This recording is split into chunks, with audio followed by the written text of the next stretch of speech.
អញ្ចឹងនៅក្នុងផ្នែកហ្នឹងគឺយើងតតែកំណត់ឲ្យច្បាស់ដូចគ្នាដើម្បីកុំឲ្យកូនសិស្សគាត់ចេះតែប្រើប្រាស់ខុសគោលដៅ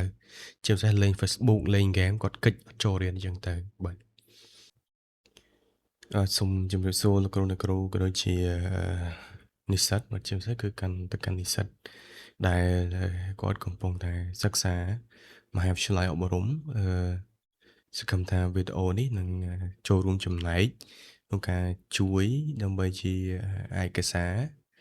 ឬជាពន្លឺបន្ថែមសម្រាប់បងប្អូននិស្សិតហើយក៏ដូចជាលោកគ្រូអ្នកគ្រូដែលហៅថាផ្លិចចុះព្រោះហៅថាខានសិក្សាឬក៏ស្រាវជ្រាវយូរអញ្ចឹងចំណុចនេះឬក៏ក្នុងវីដេអូនេះខ្ញុំនឹងលើកឡើងវិញអំពីគោលការណ៍នៅក្នុងការគ្រប់គ្រងថ្នាក់រៀនបែបស្តង់ដារឬក៏ Classroom Management SOP អញ្ចឹងមុននឹងចាប់ផ្ដើមខ្ញុំក៏សូមអធិស្ឋានដែរព្រោះខ្ញុំមិនជា professional អឺផ្នែកអប់រំអីទេគ្រាន់តែខ្ញុំបានឆ្លងកាត់ការបណ្ដុះបណ្ដាលមហាវិទ្យាល័យផ្នែកអប់រំហ្នឹងរយៈពេល4ឆ្នាំដែរហើយបទពិសោធន៍ការងារទៅលើវិស័យអប់រំហ្នឹងចូលជិត10ឆ្នាំដែរហើយ5ឆ្នាំចុងក្រោយមុនពេលដែលខ្ញុំទៅជប់ពីការងារនេះគឺខ្ញុំទទួលបន្ទុកផ្នែកសិក្សាធិការអញ្ចឹងខ្ញុំសង្ឃឹមថាយោងទៅតាមបទពិសោធន៍ហើយនឹងចំណេះដឹងនៃដែលបានរៀនពីសាកលវិទ្យាល័យមកអាចចូលរួមចំណែកជួយលោកគ្រូអ្នកគ្រូនិងបងប្អូននិស្សិតនៅក្នុងការដែលគ្រប់គ្រងថ្នាក់រៀនឲ្យមានភាពល្អប្រសើរឡើងវិញអញ្ចឹងមកខាត់ពេលយូរយើងចូលទៅកាន់slide បន្ទាប់យើងគឺពាក់ព័ន្ធទៅនឹងគោលបំណងអញ្ចឹងគោលបំណងនៃមេរៀននេះគឺបានបង្កើតឡើងដើម្បីទី1បង្កើតបរិយាកាសរៀនសូត្រដែលមានវិន័យនិងសុវត្ថិភាពអញ្ចឹងការបង្កើតបរិយាកាសរៀនសូត្រដែលមានវិន័យនិងសុវត្ថិភាពគឺមានន័យថាទាំងក្នុងនិងក្រៅថ្នាក់រៀនឬក៏ក្នុងបរិវេណសាលាហ្នឹងគឺកូនសិស្សគាត់ត្រូវតែមានវិន័យល្អមានថាកូនសិស្សគាត់គោរពទាំងវិន័យហើយនៅពេលដែលគាត់លេងឬក៏គាត់កំពុងតែរៀនហ្នឹងគឺគាត់មានសុវត្ថិភាពហើយសុវត្ថិភាពទៀតសោតនៅក្នុងន័យនេះគឺយើងអាចបែងចែកជាពីរមានន័យថាសុវត្ថិភាពទាំងរាងកាយនិងផ្លូវចិត្តឬក៏យើងហៅថាសុខភាពផ្លូវកាយនិងសុខភាពផ្លូវចិត្តពួកអីកាលណាកូនសិស្សគាត់មានសុវត្ថិភាពទាំងផ្លូវកាយនិងផ្លូវចិត្តអញ្ចឹងធ្វើឲ្យការរៀនសូត្ររបស់គាត់ក៏មានភាពល្អប្រសើរដូចគ្នាដែរហើយចំណុចទី2គឺការដែលជួយសិស្សអភិវឌ្ឍអាកប្បកិរិយាបែបវិជ្ជមាននិងការទទួលខុសត្រូវអញ្ចឹងវាជាការពិតណាស់ដែលធ្វើឲ្យលោកគ្រូអ្នកគ្រូពិបាកនៅក្នុងការអភិវឌ្ឍអាកប្បកិរិយារបស់កូនសិស្សឲ្យមានភាពវិជ្ជមានពួកអីយើងដឹងហើយថាកូនសិស្សគាត់មកសាលាគឺគាត់មានរយៈពេលខ្លីជាងគាត់នៅផ្ទះអញ្ចឹងអាកប្បកិរិយារបស់គាត់គឺគាត់អាចឆ្លងបានមានថាគាត់អាចឆ្លងតាមមិត្តភ័ក្តិឬក៏សង្គមដែលគាត់រស់នៅឬក៏សង្គមគ្រួសារអញ្ចឹងធ្វើឲ្យការជួយអភិវឌ្ឍនិងការរីកលូតលាស់របស់កុមារគឺគាត់មានភាពពិបាកបន្តិចប៉ុន្តែចំពោះគ្រួសារដែលគេមានវិន័យល្អមានថាគ្រួសាររបស់គាត់មានការគ្រប់គ្រងបានល្អគឺកូនសិស្សក៏មិនពិបាកក្នុងការដែលយើងគ្រាន់តែបន្ថែមនៅចំណុចខ្វះខាតរបស់គាត់ដូចគ្នាដែរប៉ុន្តែចំណុចអ្វីដែលខ្ញុំលើកឡើងនេះគឺវាមិនមែនត្រឹមត្រូវទាំងស្រុងទេប៉ុន្តែវាអាចនឹងភាគច្រើនដោយយោងទៅតាមភាពជាក់ស្ដែងនៃសង្គមរបស់យើងហើយមែនទែនទៅអ្វីដែលខ្ញុំលើកឡើងអំពីម៉ោងដែលគាត់នៅសាលានិងនៅផ្ទះវាអាចខុសគ្នាត្រង់ថាបើសិនជាសាលាឯកជនអានឹងកូនសិស្សគាត់អាចមានពេលវេលាច្រើននៅសាលាហើយសាលារដ្ឋអាចនឹងមានពេលវេលាតែមួយពេលអញ្ចឹងភាពខុសគ្នាចំណុចហ្នឹងក៏វាជាផ្នែកមួយនៃការដែលគាត់ជួយលោកគ្រូអ្នកគ្រូជួយកូនសិស្សដូចគ្នាដែរហើយនឹងការទទួលខុសត្រូវអញ្ចឹងការទទួលខុសត្រូវនេះគឺមានន័យឲ្យកូនសិស្សហ្នឹងគាត់មានទំនួលខុសត្រូវលើខ្លួនឯងដូចជាមានឬក៏យើងនិយាយថាមានវិន័យមនុស្សកាលណាមានវិន័យគឺមានទំនួលខុសត្រូវហើយអញ្ចឹងនៅពេលដែលយើងបង្រៀនឲ្យគាត់មានវិន័យគាត់មានទំនួលខុសត្រូវឬក៏ការទទួលខុសត្រូវនេះទាំងការរៀបចំសម្លៀកបំពាក់ការធ្វើកិច្ចការផ្ទះឬក៏ផ្សេងៗទៀតនៅក្នុងសកម្មភាពការសិក្សារៀនសូត្រហើយទី3គឺការគ្រប់គ្រងគ្រូក្នុងការគ្រប់គ្រងថ្នាក់រៀនដោយមានប្រសិទ្ធភាពអញ្ចឹងការគ្រប់គ្រងគ្រូក្នុងការគ្រប់គ្រងថ្នាក់រៀនប្រកបដោយប្រសិទ្ធភាពហ្នឹងគឺវាមានច្រើនផ្នែកដែលត្រូវចូលរួមទាំងសិស្សទាំងគណៈគ្រប់គ្រងក៏ជាអាណាព្យាបាលដូចគ្នាដែរអញ្ចឹងនៅក្នុងមេរៀននេះវានឹងមានផ្នែកដែលយើងនឹងបញ្ចូល ហើយទី4គឺកាត់បន្ថយអាកប្បកិរិយារំខាននៅក្នុងថ្នាក់រៀនអញ្ចឹងនៅពេលដែលលោកគ្រូអ្នកគ្រូយល់អំពីដំណើរការនៃការគ្រប់គ្រងថ្នាក់រៀនប្រកបដោយប្រសិទ្ធភាពហើយអញ្ចឹងវានឹងជួយកាត់បន្ថយវាមិនអាចបំបត្តិទាំងស្រុងប៉ុន្តែគឺវានឹងជួយកាត់បន្ថយកុំឲ្យកូនសិស្សគាត់មានអាកប្បកិរិយារំខាននៅក្នុងថ្នាក់បន្តទៀតអញ្ចឹងណាបាទ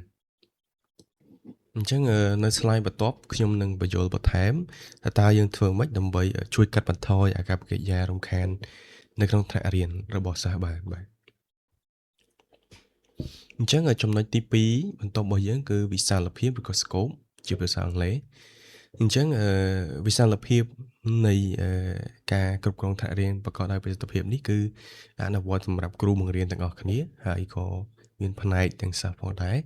ហើយនឹងចុងក្រោយគឺថ្នាក់រៀននិងសកម្មភាពសិក្សាទាំងក្នុងនិងក្រៅថ្នាក់រៀនបាទគឺដូចអ្វីដែលខ្ញុំបានលើកឡើងតាំងពីដើមអញ្ចឹងគឺវាពាក់ព័ន្ធទាំងអស់ទាំងក្នុងថ្នាក់រៀននិងក្រៅថ្នាក់រៀនបាទអញ្ចឹងកុំឲ្យខាតពេលយូរយើងបន្តទៅ slide បន្ទាប់គឺលេខ3គឺគោលការណ៍មូលដ្ឋានឬក៏ core principles អញ្ចឹងគោលការណ៍មូលដ្ឋានគឺវាមាន5ផ្នែកសំខាន់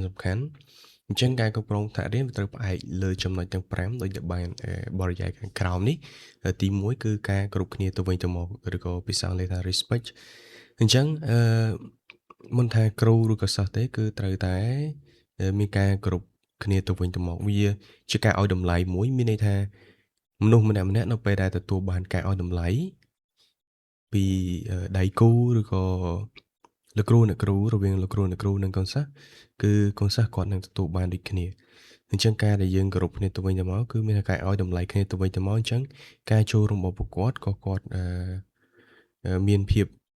មួយដែលគាត់ថាគាត់មានតម្លៃនៅក្នុងការដែលគាត់មករៀន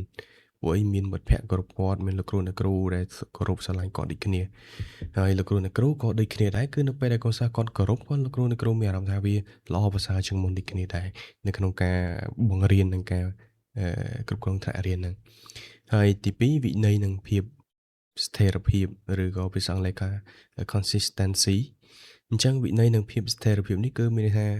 ការអនុវត្តនៅក្នុងថ្នាក់រៀននិងក្រៅថ្នាក់រៀនគឺមានភាពដូចគ្នាទាំងការអនុវត្តវិន័យនិងអិរិយាបថអញ្ចឹងនៅពេលដែលកូនសិស្សគាត់មានវិន័យក្នុងថ្នាក់រៀននៅក្រៅសាលាក៏មានវិន័យគឺវានឹងកើតមាននៅស្ថិរភាពដែលបង្កនូវភាពងាយស្រួលក្នុងការបង្រៀននិងការរៀនទី3គឺការបង្កើតទំនាក់ទំនងវិជ្ជមានអញ្ចឹងលោកគ្រូដឹងហើយការបង្កើតទំនាក់ទំនងវិជ្ជមានមានន័យថាតើធ្វើយ៉ាងម៉េចដើម្បីឲ្យការទំនាក់ទំនងប្រកបដោយភាពវិជ្ជមានអញ្ចឹងការបង្កើតទំនាក់ទំនងបែបវិជ្ជមានគឺមិនធ្វើឲ្យកូនសិស្សឬក៏លោកគ្រូអ្នកគ្រូខ្លួនឯងហ្នឹងមានអារម្មណ៍ថាភ័យខ្លាចឬក៏មានអារម្មណ៍ថាវាអត់មានភាពស៊ីសង្វាក់គ្នាណាបើមានថាគ្រូគាត់មកដល់បរៀនទៅហើយកូនសិស្សមកដល់គាត់តែចូលរៀនទៅគឺគាត់អត់មានទៅជែកគ្នាអំពីសុខទុក្ខអត់មានអីទេអញ្ចឹងអាហ្នឹងលោកគ្រូអ្នកគ្រូដែលឆ្លងកាត់ការបណ្ដុះបណ្ដាលគ្រូកសលលោកគ្រូអ្នកគ្រូប្រកាសជិតដឹងហើយពួកអីជំហានទាំង5ក្នុងការបង្រៀនគឺមាននៅក្នុងហ្នឹងបាទអញ្ចឹងខ្ញុំសង្ឃឹមថាអ្វីខ្ញុំលើកឡើងនេះអាចជាពិសេសនិស្សិតគាត់អាចទទួលយកបានឬគាត់យល់បាទឬក៏មិនយល់អាចធ្លាក់ comment នៅខាងក្រោមវីដេអូមកខ្ញុំនឹងធ្វើការលើកឡើងនៅពេលក្រោយបន្ថែមទៀតបាទអញ្ចឹងចំណុចទី4ការលើកទឹកចិត្តជាងការដាក់ទណ្ឌកម្មឬក៏ positive reinforcement អញ្ចឹងចំណុចនេះពិតជាសំខាន់មែនទែនពួកអីទាំងក្រសួងអប់រំក៏ដូចជាគោលនយោបាយផ្នែកអប់រំគឺសំខាន់ពួកការលើកទឹកចិត្តជាងការដាក់ទណ្ឌកម្មគឺពិតជាមានគេហៅថាវិសាលភាពខ្លាំងមែនទែនព្រោះវាជាផ្នែកមួយដែលធ្វើឲ្យកូនសិស្សគាត់ចាប់អារម្មណ៍ក្នុងការមករៀនឬគាត់ចូលចិត្តមករៀនព្រោះនៅពេលដែលគាត់មករៀនគឺត្រូវបានគ្រូស្ដីឲ្យគ្រូប្រអាប់ឬក៏មិត្តភក្តិប្រអាប់ឬក៏គាត់មករៀនគឺគាត់តែត្រូវបានគ្រូពិន័យផ្សេងៗហ្នឹងគឺវាជាផ្នែកមួយដែលប៉ះពាល់ខ្លាំងមែនទែនអញ្ចឹងនៅផ្នែកបន្ទាប់ខ្ញុំនឹងបញ្យល់បន្ថែមថាតើការលើកទឹកចិត្តជាងការដាក់ទណ្ឌកម្មនោះតើយើងមាន process របៀបម៉េចអញ្ចឹងទៅចំណុចទី5យុត្តិធម៌មិនលំអៀងឬក៏ fairness អញ្ចឹងជាការពិតណាការរស់នៅនិងការរៀនសូត្រក្នុងថ្នាក់រៀនឬក៏សាលារៀនក៏មិនខុសគ្នាដែរអញ្ចឹងនៅពេលដែលកន្លែងមួយឬក៏ថ្នាក់រៀនមួយឬក៏សង្គមមួយទទួលបាននៅភាពអយុត្តិធម៌គឺវានឹងធ្វើឲ្យកូនសិស្សគាត់មិនមានភាពសប្បាយចិត្ត ឬគាត់មិនមានអារម្មណ៍ល្អក្នុងការចាប់អារម្មណ៍ឬក៏គាត់មិនមានការចាប់អារម្មណ៍ក្នុងការចូលរៀនទេបាទអញ្ចឹងចំណុចហ្នឹងគឺសំខាន់មែនទែន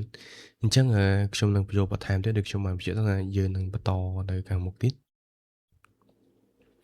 អញ្ចឹងចូលមកដល់ចំណុចលេខ4គឺការរៀបចំមុនចាប់ផ្ដើមមេរៀនបាទអាហ្នឹងលោកគ្រូបានដឹងហើយគឺ5ជំហានអញ្ចឹង5ជំហានក្នុងការបង្រៀនហ្នឹងគឺពេលដែលលោកគ្រូមកដល់ថ្នាក់រៀនភ្លាមគឺអឺមុននឹងចាប់ផ្ដើមមេរៀនគឺមានហើយអញ្ចឹងខ្ញុំសូមរំលឹកឡើងវិញបន្តិចហើយក៏ដូចជាបញ្ចូលបន្ថែមទៅកាន់បងប្អូននិស្សិតដែរអញ្ចឹងការរៀបចំមុនចាប់ផ្ដើមមេរៀនអញ្ចឹង4.1កំណត់ច្បាប់នៅក្នុងថ្នាក់អញ្ចឹងក្នុងការកំណត់ច្បាប់នេះវាអាចនឹងចាប់ផ្ដើមតាំងពីដើមឆ្នាំសិក្សាព្រោះជាទូទៅគឺគេធ្វើមុនឆ្នាំសិក្សាមានថាមុនមិនមែនមុនវ៉ាកងឬក៏នេះទេគឺមានថានៅពេលដែលថ្ងៃចាប់ផ្ដើមបើកមកវេសនការភ្លាមឬក៏គ្រូនិងសិស្សជួបមុខគ្នាភ្លាមគឺលោកគ្រូត្រូវតែកំណត់ច្បាប់នៅក្នុងថ្នាក់រៀនមូលហេតុអីបានយើងត្រូវតែកំណត់ច្បាប់នៅក្នុងថ្នាក់រៀនមូលហេតុនៃការដែលយើងកំណត់ច្បាប់ក្នុងថ្នាក់រៀនគឺដើម្បីងាយស្រួលនៅក្នុងការដែលលោកគ្រូបង្រៀនហើយក៏ដូចជាកូនសិស្សគាត់រៀនហើយទី2គឺនៅពេលដែលថ្នាក់រៀនមានវិន័យឬក៏ច្បាប់ត្រឹមត្រូវអញ្ចឹងនៅពេលដែលមានបញ្ហាអាហ្នឹងយើងត្រូវតែអនុវត្តទៅតាមហ្នឹងហើយអ្វីដែលសំខាន់គឺគ្រប់សកម្មភាពឬក៏ច្បាប់នេះគឺលោកគ្រូត្រូវតែផ្ដល់ព័ត៌មានទៅកាន់អាណាព្យាបាលដូចគ្នាព្រោះបទពិសោធន៍ខ្ញុំធ្លាប់ធ្វើការនៅសាលាឯកជនណានៅពេលដែល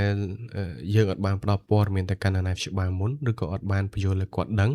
អញ្ចឹងនៅពេលដែលយើងអនុវត្តច្បាប់ហ្នឹងគឺវាអាចនឹងប៉ះពាល់ប្រសិនបើការនាំពាក្យរបស់កូនសិស្សទៅកាន់អាណាព្យាបាលមិនបានត្រឹមត្រូវអញ្ចឹងណាអញ្ចឹងជាផ្នែកមួយដែលសំខាន់ដូចគ្នាប្រសិនបើលោកគ្រូមានឱកាសគួរតែផ្ដល់ព័ត៌មាននេះឲ្យបានមុនប៉ុន្តែសម្រាប់សាលារដ្ឋគឺងាយស្រួលទេដោយសារតែលោកគ្រូមានអឺលេខរបស់អាណាព្យាបាលឬក៏ប្រព័ន្ធទំនាក់ទំនងទៅកាន់អាណាព្យាបាលដោយឡែកលោកគ្រូដែលនៅសាលាឯកជនលោកគ្រូអាចនឹងមានដែរសាលាមួយចំនួនគឺមានលេខទំនាក់ទំនងអាណាព្យាបាលផ្ទាល់ប៉ុន្តែបើសិនជាអត់មានទេលោកគ្រូអាចតាក់ទងទៅកាន់ការិយាល័យផ្ដល់ព័ត៌មានដើម្បីលោកគ្រូអាចថតទៅឬក៏ទៅសេយ៉ាងខ្លីទៅហើយផ្សាយទៅកាន់អាណាព្យាបាលឲ្យគាត់បានដឹងអញ្ចឹងនៅពេលដែលយើងចាប់ផ្ដើមអនុវត្តគឺវាកាត់បន្ថយនៅហានិភ័យហៅថាហានិភ័យណាគឺមានតែកាត់បន្ថយនៅភាពលំបាកក្នុងការដោះស្រាយព្រោះអីមានអាណាព្យាបាលមួយចំនួនដែលគាត់តែងតែស្រឡាញ់កូនមានថាគាត់មិនថាគាត់មិនយល់ទេប៉ុន្តែគឺមានថាការដែលស្រឡាញ់ជ្រុលណាណាអញ្ចឹងតែគេនៅពេលដែលគាត់ស្រឡាញ់ជ្រុលវាធ្វើឲ្យ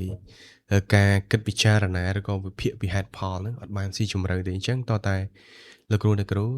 ផ្ដល់ព័ត៌មានឲ្យគាត់មុនទៅវាជាការល្អប្រសើរអញ្ចឹងត្រឡប់មកមេរៀនរបស់យើងវិញគឺការបង្ហាញនិងបញ្យល់ច្បាប់ច្បាស់ទៅកាន់សិស្សគឺមានថានៅពេលដែលគ្រូបង្រៀនកូនសិស្សត្រូវតែស្ដាប់គ្រូឬក៏ពេលដែលគ្រូនិយាយកូនសិស្សត្រូវស្ដាប់អញ្ចឹងនៅពេលយើងបញ្យល់គាត់ច្បាស់លាស់អញ្ចឹងនៅពេលដែលគាត់ធ្វើខុសអាហ្នឹងយើងអាចពិន័យឲ្យគាត់ធ្វើអីគេបានឬក៏យើងធ្វើការពមៀនរបស់គាត់ជំហានរបស់យើងអញ្ចឹងទៅឧទាហរណ៍លើកទី2គឺការលើកដៃមុននិយាយអាហ្នឹងជាផ្នែកមួយដែលសំខាន់ព្រោះអីអឺខ្ញុំឃើញពីច្រើនតែលោកគ្រូតែងតែមានបញ្ហានៅផ្នែកនេះគឺកូនសិស្សគាត់តែងតែលោឡាក្នុងថ្នាក់រៀនប៉ុន្តែដូចខ្ញុំបញ្ជាក់អញ្ចឹងថាបើសិនជាលោកគ្រូបានកំណត់ច្បាប់ច្បាស់លាស់នៅក្នុងដំណើរការនៃការបង្រៀនហ្នឹងនៅដើមឆ្នាំសិក្សាហើយគឺវាមិនជាវិបាកទេហើយលោកគ្រូអាចទៅសេច្បាប់ទាំងអស់ហ្នឹងបិទនៅផ្នែកណាមួយនៃថ្នាក់រៀនឬក៏ផ្នែកណាមួយដែលកូនសិស្សគាត់ងាយនឹងមើលឃើញអញ្ចឹងនៅពេលដែលគាត់ធ្វើឲ្យខុសមួយយើងអាចចោលបានអូខេគោរពមិត្តភក្តិបាទអញ្ចឹងអាហ្នឹងគោរពមិត្តភក្តិអាហ្នឹងយើងលោកគ្រូប្រកាសជាដឹងហើយបាទគឺមានថាកូនសិស្សហ្នឹងគាត់ចេះគោរពគ្នាទៅវិញទៅមកទាំងការរៀនទាំងការប្រឡងឬក៏កិច្ចការផ្សេងៗបាទហើយទី4គឺបញ្ចប់កិច្ចការតាមពេលកំណត់អញ្ចឹងអានឹងជាផ្នែកសំខាន់ដូចគ្នាព្រោះអីនៅក្នុងការបង្រៀនដំណើរការបង្រៀនគឺនៅពេលដែលលោកគ្រូដាក់កិច្ចការផ្ទះទៅគឺកូនសិស្សគាត់ពីច្រើនគឺគាត់ឡែតអីចឹងទៅគាត់យឺតឬក៏គាត់អត់បានធ្វើអញ្ចឹងទៅអញ្ចឹងនៅពេលដែលលោកគ្រូរៀបចំច្បាប់ហ្នឹងហើយ លោកគ្រូអាចពន្យល់គាត់តាំងពីដំបូងហើយរំលឹកគាត់ជាប្រចាំទៅដើម្បីជាការដាស់តឿនកូនសិស្សព្រោះយើងដឹងហើយថាកូនសិស្សគឺគាត់ងាយភ្លេចមែនទែនមិនថាកូនសិស្សទេសូម្បីតែលោកគ្រូផ្ទាល់ក៏ងាយនឹងភ្លេចដូចគ្នាដែរ បន្តមកទៀតគឺមិនប្រើប្រាស់ទូរស័ព្ទលើកលែងតែមានការអនុញ្ញាតអញ្ចឹងអ្វីដែលខ្ញុំមើលឃើញណាហើយនឹងអ្វីដែលខ្ញុំសង្កេតកន្លងមកគឺមានបញ្ហាច្រើនមែនទែនពាក់ព័ន្ធទៅនឹងការប្រើប្រាស់ទូរស័ព្ទជាពិសេសទៅលើសាលារដ្ឋដោយយើងអត់ទាន់បានមានថាឬក៏សាលាមួយចំនួនបានហើយប៉ុន្តែសាលាមួយចំនួនទៀតអត់ទាន់បានធ្វើគឺពាក់ព័ន្ធទៅនឹងការសរសេរគោលការណ៍នៅក្នុងការប្រើប្រាស់ទូរស័ព្ទឬក៏ឧបករណ៍អេឡិចត្រូនិកអញ្ចឹងវាសំខាន់មែនទែនព្រោះនៅពេលដែលខ្ញុំធ្វើការនៅសាលាឯកជនយើងមាន policy ហ្នឹងឬក៏គោលការណ៍ហ្នឹងដែលកូនសិស្សគាត់អាចប្រើប្រាស់បាននៅពេលណានៅពេលដែលគាត់រៀនមុខវិជ្ជា ICT ឬក៏ Computer ឬក៏គ្រូអនុញ្ញាតឲ្យគាត់ប្រើនៅក្នុងកំឡុងម៉ោងរៀនដើម្បីស្រាវជ្រាវឯកសារអញ្ចឹងនៅក្នុងផ្នែកហ្នឹងគឺយើងតតែកំណត់ឲ្យច្បាស់ដូចគ្នាដើម្បីកុំឲ្យកូនសិស្សគាត់ចេះតែប្រើប្រាស់ខុសគោលដៅជាពិសេសលេង Facebook លេងហ្គេមគាត់គេចអត់ចូលរៀនអញ្ចឹងទៅបាទអញ្ចឹងយើងទៅបន្តទៀតអញ្ចឹងយើងចូលមកកាន់លេខ 4.2 ការរៀបចំបរិយាកាសថ្នាក់រៀនអញ្ចឹងការរៀបចំបរិយាកាសថ្នាក់រៀនហ្នឹងក៏ជាផ្នែកមួយដែលជួយឲ្យការគ្រប់គ្រងមានភាពងាយស្រួលដូចគ្នាបាទដោយតែខ្ញុំបានបញ្យល់មុនហ្នឹងអញ្ចឹងបាទអញ្ចឹងបន្តមកទៀតគឺចំណុចលេខ1ការរៀបចំតុអង្គុយសមរម្យបាទអាហ្នឹងលោកគ្រូដឹងហើយអំពីរបៀបនៃការរៀបចំតុអង្គុយរបស់កូនសិស្សអាហ្នឹងយោងទៅតាមសភាពជាក់ស្ដែងនៃថ្នាក់រៀននីមួយៗដែលសាលាបានរៀបចំមកប៉ុន្តែតាមស្តង់ដាររបស់ក្រសួងគឺក្រសួងមករៀបចំប៉ុន្តែសម្រាប់សាលាឯកជនគឺយោងទៅតាមភាពជាក់ស្ដែងហើយមែនទែនទៅសាលាឯកជនមួយចំនួនអាចនឹងរៀបចំថ្នាក់រៀនហ្នឹងតុចិត្តគ្នាពេកអញ្ចឹងធ្វើឲ្យគ្រូគាត់ពិបាកក្នុងការដើរមើលសិស្សហើយកូនសិស្សក៏គាត់ពិបាកអង្គុយឬក៏ចេញចូលដូចគ្នាដែរប៉ុន្តែមិនមែនខ្ញុំរិះគន់ទេប៉ុន្តែបើសិនជាអាចគួរតែរៀបចំឲ្យបានទូលាយនិងកំណត់តាមស្តង់ដារព្រោះវាទី1ជាផ្នែកមួយដែលតាក់ទាញអាណាព្យាបាលដូចគ្នាដែរបាទហើយទី2ក៏ងាយស្រួលគណៈគ្រប់គ្រងត្រួតពិនិត្យការបង្រៀនក៏ដូចជាគ្រូបង្រៀនគាត់មានភាពងាយស្រួលក្នុងការដើរមើលសិស្សដូចគ្នាដែរហើយចំណុចទី2គឺបិទច្បាប់ថ្នាក់នៅជញ្ជាំងបាទអ្វីដែលខ្ញុំបានលើកឡើងមុននឹងអញ្ចឹងគឺមានថាយើងអាចបិទបាននៅផ្នែកណាដែលវាផ្ដល់ភាពងាយស្រួលនៅក្នុងការដែលឲ្យកូនសិស្សឃើញស្រួលហើយងាយចំណាំបាទហើយទី3គឺមានប្រព័ន្ធរង្វាន់ឬក៏ reward system ឬក៏ system បាទអង់គ្លេសខ្ញុំធ្លាប់រៀនមួយគ្រូបរទេសជាងគ្រូខ្លះគាត់អាន system គ្រូខ្លះអាន system បើគ្រូស្បែកខ្មៅគាត់អាន system បាទអញ្ចឹងប្រព័ន្ធរង្វាន់នឹងខ្ញុំនឹងរៀបរាប់នៅផ្នែកបន្តទៀតថាតើនៅពេលដែលកូនសិស្សគាត់អនុវត្តបានត្រឹមត្រូវល្អទៅតាមច្បាប់ដែលយើងបានកំណត់ហ្នឹងយើងគួរតែផ្ដល់រង្វាន់អ្វីហើយអ្នកដែលមិនបានអនុវត្តទៅតាមច្បាប់របស់យើងតើយើងត្រូវធ្វើយ៉ាងម៉េចបាទហើយទី4គឺកំណត់តំបន់គ្រូនិងតំបន់សិស្សបាទអាហ្នឹងនៅសាលារដ្ឋឃើញមានហើយគឺតំបន់គ្រូតំបន់សិស្សកំណត់យ៉ាងដូចម្ដេចបាទអញ្ចឹងសង្ឃឹមថាសាលារដ្ឋនិងសាលាឯកជនមានន័យថាគាត់អាចបង្កើតបានដូចគ្នាព្រោះសាលាឯកជនអាចមានភាពងាយស្រួលជាងព្រោះសាលាឯកជនមានថវិកាច្រើនជាងសាលារដ្ឋបាទអញ្ចឹងការកំណត់តំបន់គ្រូនិងតំបន់សិស្សនេះគឺអាស្រ័យទៅលើភាពជាក់ស្ដែងដែលលោកគ្រូឬក៏សាលាឬក៏គណៈគ្រប់គ្រងរៀបចំមកប៉ុន្តែបើអត់មានទេលោកគ្រូអាចបែងចែកបាន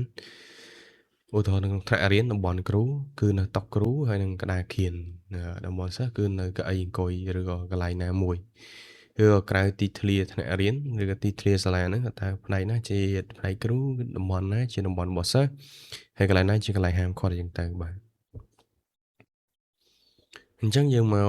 4.3 ការបង្កើតទំនាក់ទំនងអញ្ចឹងការបង្កើតទំនាក់ទំនងគឺ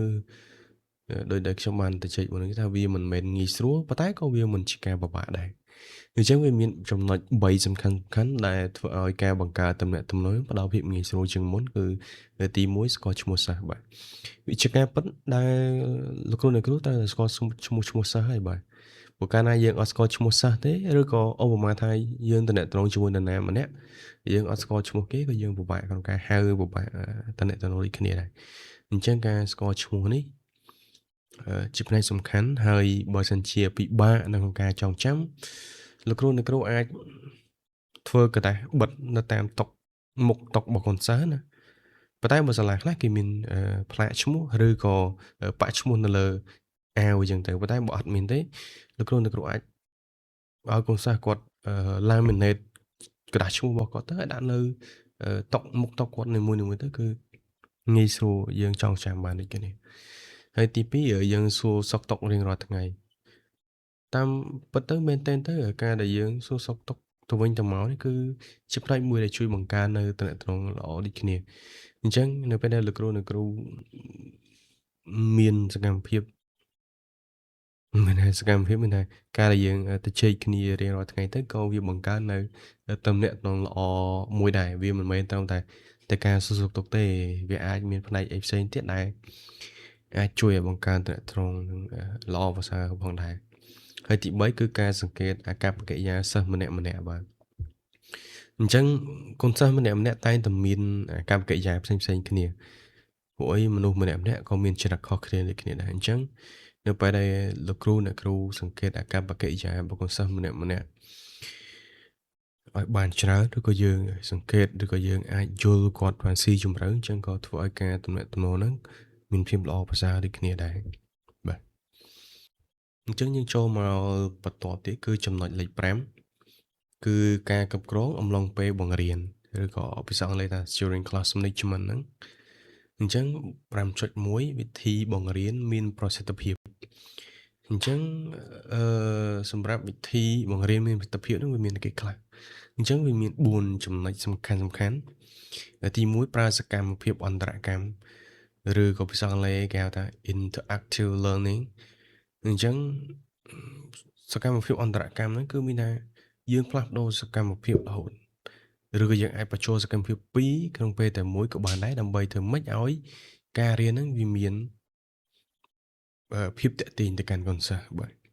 ហើយទី2គឺបដូរសកម្មភាពរៀងរាល់10ទៅ15នាទីម្ដងបាទនេះជាផ្នែកសំខាន់ពួកអីប្រសិនបើសកម្មភាពនឹងដដែលពេកក៏ធ្វើឲ្យកូនសិស្សគាត់ធុញដែរប៉ុន្តែវាអាស្រ័យទៅលើវិធីសាស្ត្រនៃការបង្រៀនឬក៏មេរៀនដែលយើងត្រូវប្រើវិធីសាស្ត្រនៃការបង្រៀនដូចគ្នាដែរវាមិនមែនយើងត្រូវតែផ្លាស់ប្ដូររៀងរាល់10ទៅ15នាទីម្ដងទេប៉ុន្តែប្រសិនបើយើងរៀបចំlesson plan ឬក៏ភាសាខ្មែរយើង lesson plan ខ្ញុំភ្លេចទៅអញ្ចឹងនៅក្នុងហ្នឹងគឺយើងមានជំហានហើយបាទអញ្ចឹងបើសិនបើលោកគ្រូអ្នកគ្រូអនុវត្តជំហាននៅក្នុងlesson plan ហ្នឹងបានគឺវាសកម្មភាពហ្នឹងមានការផ្លាស់ប្ដូរទៅតាមភាពជាក់ស្ដែងពួកអីនៅក្នុងហ្នឹងយើងបានបែងចែកពេលវេលាបានត្រឹមត្រូវហើយបាទហើយទី3គឺសួរសំណួរជាបន្តបន្ទាប់អានេះក៏ជាផ្នែកមួយដែលខ្ញុំគិតថាសំខាន់ដូចគ្នាដែរព្រោះការសួរសំណួរជាបន្តបន្ទាប់គឺមានធ្វើឲ្យកូនសិស្សគាត់ចូលរួមបានច្រើនហើយកូនសិស្សគាត់ក៏មានពេលវេលាសម្រាប់ស្រាវជ្រាវនិងគិតដូចគ្នាដែរនៅក្នុងហ្នឹងហើយទី4គឺការធ្វើការងារជាក្រុមបាទការធ្វើការងារជាក្រុមគឺល្អដោយសារតែកូនសិស្សគាត់នឹងចូលរួមបានច្រើនហើយវាក៏ជាផ្នែកមួយដែលក្រសួងកំពុងតែជំរុញដូចគ្នាហើយសម្រាប់សាលាឯកជនក៏ឃើញធ្វើច្រើនដែរព្រោះអានេះគេហៅថា student base អញ្ចឹងគឺកូនសិស្សគាត់ចូលរួមសកម្មភាពច្រើនហើយគោលដៅទៅអនាគតគឺគេប្រើសកម្មភាពបែបហ្នឹងឯងដើម្បីជំរុញឲ្យការរៀននិងការបង្រៀនមានសកម្មជាងមុនអញ្ចឹងណាបាទអញ្ចឹងយើងចូលមកចំណុចបន្តទៀតចំណុច5.2ការបង្ការអាកប្បកិរិយារំខានបើអញ្ចឹងដើម្បីបង្ការអាកប្បកិរិយារំខានបានតើយើងត្រូវធ្វើដូចម្តេចអញ្ចឹងវាមាន4ចំណុចសំខាន់ទី1គឺប្រើ eye contact ឬគេថាការសម្លឹងឲ្យចំណាបាទការសម្លឹងឲ្យចំទៅកាន់កូនសិស្សណាម្នាក់តែគាត់លោឡាឬគាត់មិនចូលរួមអានេះក៏ជាផ្នែកមួយដែលធ្វើឲ្យកូនសិស្សគាត់កាត់បន្ថយអាកប្បកិរិយារំខាននឹងដូចគ្នាដែរ ហើយទី2យើងអាចដើរទៅជិតសិស្សអញ្ចឹងនៅពេលដែលកូនសិស្សណាម្នាក់ដែលអឺគាត់រំខានឬក៏គាត់នាំមិត្តភក្តិគាត់ទៅជែកអញ្ចឹងនៅពេលដែលលោកគ្រូដើរទៅជិតទៅអញ្ចឹង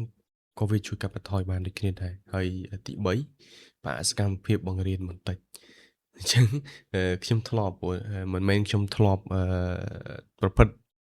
ទេគឺខ្ញុំធ្លាប់ឃើញលោកគ្រូអ្នកគ្រូដែលគាត់អឺ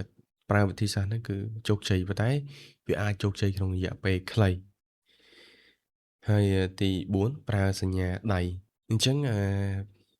ពាក់ព័ន្ធនឹងការប្រើសញ្ញាដៃនេះអឺខ្ញុំមានគំនិតមួយដែលចេះប្រសិនបើលោកគ្រូអ្នកគ្រូកំណត់ណាឧបមាថាឥឡូវនៅពេលលោកគ្រូអ្នកគ្រូបង្រៀនលោកគ្រូអ្នកគ្រូប្រើសញ្ញាដៃមិនដើម្បីកុំឲ្យគាត់ស្ងាត់ឬក៏ប្រើសញ្ញាដៃរបៀបម៉េចឲ្យកូនសិស្សគាត់ទៅក្រោកឈរអាហ្នឹងដូចជាសារ៉ែនអញ្ចឹងសារ៉ែននៅពេលដែលឮសារ៉ែនទាហាននៅពេលដែលឮសារ៉ែនគាត់មានន័យថាគាត់កំពុងតែមានសកម្មភាពបន្តតែមួយឯងអញ្ចឹងនៅក្នុងផ្នែកហ្នឹងលោកគ្រូអ្នកគ្រូអាចកំណត់ច្បាប់នឹងបានគេថាឥឡូវប្រើម្រាម3កូនសិស្សគាត់ត្រូវក្រោកឈរឬក៏ម្រាម2ឬក៏ដាក់ម្រាម1នៅចិត្តបបោមាត់បង្ហាញថាភាពស្ងៀមស្ងាត់អញ្ចឹងនៅពេលដែលឧបមាថាលោកគ្រូអ្នកគ្រូដាក់ម្រាមដៃនៅចិត្តបបោមាត់ហើយអ្នកគ្រូថាអីចឹងទៅអញ្ចឹងកូនសិស្សទាំងអស់គឺគាត់ទៅធ្វើតាមសកម្មភាពហ្នឹងអញ្ចឹងនៅពេលដែលធ្វើរបៀបហ្នឹងក៏វាជាផ្នែកមួយជួយទៅដល់បង្អាក់នៃការរំខានរបស់កូនសិស្សដូចគ្នាដែរបាទអញ្ចឹងយើងចូលមក5.3ប្រព័ន្ធលើកទឹកចិត្តបែបវិជ្ជមានឬក៏ positive reinforcement system អញ្ចឹងប្រព័ន្ធលើកទឹកចិត្តបែបវិជ្ជមានហ្នឹងវាមាន4ចំណុចសំខាន់ៗដែរដែលខ្ញុំបានលើកមកនេះគឺទី1ការសរសើរភ្លាមៗហើយទី2ការផ្ដល់បន្ទុកឬក៏ sticker ហើយទី3លើកឈ្មោះសិស្សល្អឬក៏ទី4ផ្ដល់តួនាទីក្នុងថ្នាក់រៀនអញ្ចឹងការសរសើរភ្លាមៗហ្នឹងអាចតាមរយៈការទះដៃឬក៏មានអីឲ្យអីចឹងទៅហើយខ្ញុំឃើញសាលារដ្ឋរបស់យើងមានសកម្មភាពដែរមានសរសើរភ្លាមៗឧបមាតែកូនសិស្សគាត់ឆ្លើយត្រូវចឹងគាត់ទះដៃ1 2 3អស្ចារ្យហើយលើកមេដៃហ្នឹងទៅបាទហ្នឹងជាគំនិតល្អមែនទេព្រោះធ្វើឲ្យកូនសិស្សគាត់មានការចាប់អារម្មណ៍ក្នុងការចូលរួមក្នុងថ្នាក់រៀនបានច្រើនហើយការផ្ដល់បន្ទុកឬក៏ sticker អានេះចំណុចនេះវាល្អមិនថាទាំងថ្នាក់បឋមថ្នាក់មធ្យមឬក៏អនុវិទ្យាល័យអីគឺនៅតែបន្តមានប្រសិទ្ធភាពលើកលែងតែកូនសិស្សហ្នឹងវាមិនខ្វល់ពីលទ្ធផលនៃការសិក្សាតន្សោះបាននៅពេលរៀនផ្ដល់បន្ទុកគឺគាត់នៅតែមិនចាប់អារម្មណ៍ប៉ុន្តែ sticker វិញគឺអាចប្រើបានសម្រាប់តែថ្នាក់បឋមឯអាហ្នឹងមិនថាខ្ញុំកំណត់ថាត្រូវតែប្រើបានត្រឹមថ្នាក់បឋមទេថ្នាក់ធំក៏អាចប្រើបានដែរប៉ុន្តែយើងអាចមាន sticker ផ្សេងខុសពីកូនសិស្សណាបាទកូនសិស្សថ្នាក់បឋមអញ្ចឹងទៅការលើកឈ្មោះសិស្សល្អបាទអានេះចំណុចនេះក៏ល្អដែរព្រោះជាផ្នែកមួយដែលធ្វើឲ្យកូនសិស្សដែលគាត់ធ្វើល្អហ្នឹងគឺគាត់ចាប់អារម្មណ៍មកចូលរួមបានច្រើនប៉ុន្តែទន្ទឹមនឹងលើកលែងមួយគឺហាមបង្អាប់មានតែលើកម្នាក់ល្អហើយបង្អាប់ម្នាក់ទៀតក៏វាធ្វើឲ្យប៉ះពាល់ផ្លូវអារម្មណ៍របស់កូនសិស្សដែរជាពិសេសកូនសិស្សដែលគាត់មានបញ្ហាហ្នឹងគាត់អាចនឹងខឹងឬគុំគួនអីចឹងទៅបាទហើយទី4ផ្ដល់តួនាទីក្នុងថ្នាក់បាទផ្ដល់តួនាទីក្នុងថ្នាក់ហ្នឹងអាចផ្ដល់តួនាទីឲ្យគាត់ធ្វើអ្វីមួយឬគាត់មានសិទ្ធិអីគេមួយចឹងទៅតាមទំហំដែលលោកគ្រូអាចកំណត់បានដើម្បីកុំឲ្យមានភាពរញ៉េរញ៉ៃនៅពេលបន្ទាប់ទៀតបាទអញ្ចឹងបន្ទាប់ពីយើងបានសិក្សាទាំង5ចំណុចហ្នឹងហើយខ្ញុំសូមផ្អាកសិនមុនពេលដែលយើងបន្តទៅ slide បន្តទៀតឬក៏មេរៀនបន្តទៀតអញ្ចឹងខ្ញុំចង់ឲ្យលោកគ្រូអ្នកគ្រូពិនិត្យមើលឡើងវិញអំពីចំណុចទាំង5ដែលយើងបានទៅជែកមុនហ្នឹងមិនទៅជែកគឺអ្វីដែលខ្ញុំបានលើកឡើងមុនហ្នឹងអញ្ចឹងលោកគ្រូអ្នកគ្រូអាចពិនិត្យមើលទៅតើនៅមានចម្ងល់ឬក៏មើលឃើញពីចំណុចខ្វះខាតណាទៀតដែលលោកគ្រូអ្នកគ្រូគាត់ថា